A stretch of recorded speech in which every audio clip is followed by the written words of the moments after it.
Guru di sekolah SD Prabu Menang Kecamatan Selangit, Kabupaten Musirawas, tengah melakukan persiapan dalam melaksanakan ujian sekolah untuk kelas 6 yang mulai dilaksanakan pada hari Senin 3 Mei nanti.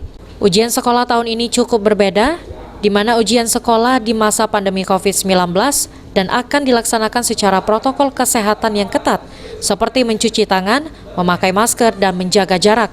Salah satu guru mengatakan, ujian sekolah tatap muka di masa pandemi ini sudah diperbolehkan dari Dinas Pendidikan dan Dinas Kesehatan Musirawas, asalkan dilaksanakan dengan protokol kesehatan yang ketat. Kita akan melaksanakan ujian sekolah, Bu, ya? Iya, benar. Kapan itu, Bu, dilaksanakan? Ujian sekolahnya akan dilaksanakan pada hari Senin, tanggal 3 Mei 2021.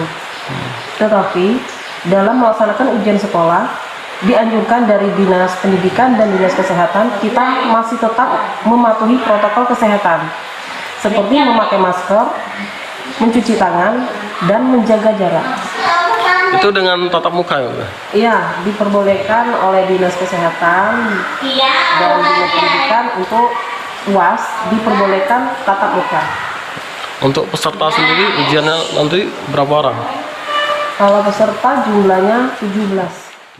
Helmaini berharap ujian sekolah tatap muka di masa pandemi ini dapat dilaksanakan dengan baik dan tanpa hambatan apapun. Adi Arianza, PAL TV.